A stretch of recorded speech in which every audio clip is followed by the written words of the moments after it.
बम बम recording studio Jalandhar.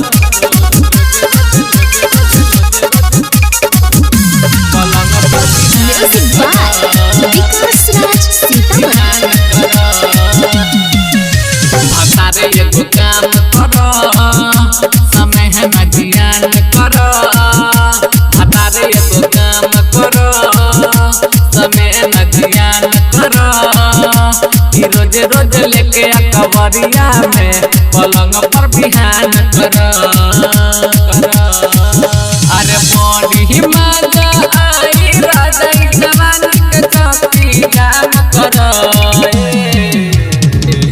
भतारी एगो काम कर, समय न ध्यान कर। कि रोज रोज लेके अकबरिया में पलंग पर बिहान कर। कि रोज रोज लेके अकबरिया में पलंग पर बिहान कर।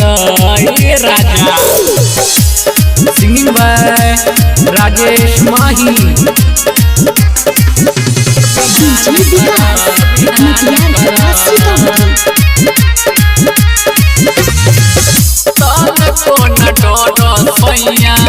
तोहरे बचन हो ले स्वाद आजा ताजा रही मन हो।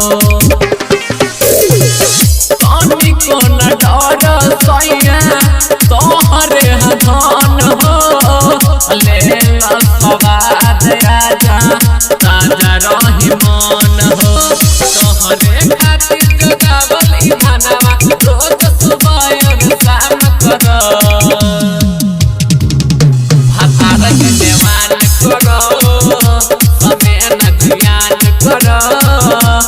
रोज रोज धके अकबरिया में पलंग पर बिहान कर। रोज रोज धके अकबरिया में पलंग पर बिहान कर।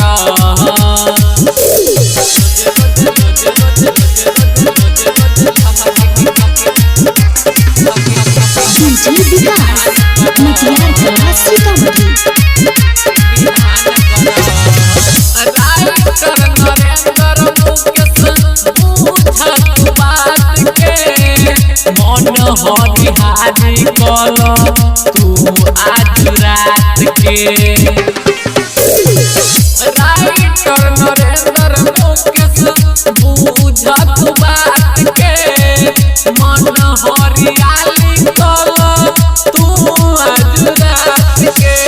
काल राजस माही बात के अंदर इतना जन गुमान कर। भतारे एगो काम कर, समय न ध्यान कर। कि रोज रोज धके अकबरिया में पलंग पर बिहान कर। कि रोज रोज धके अकबरिया में पलंग पर बिहान कर। ये राजा चाप लो। बम बम रिकॉर्डिंग स्टूडियो जालंधर।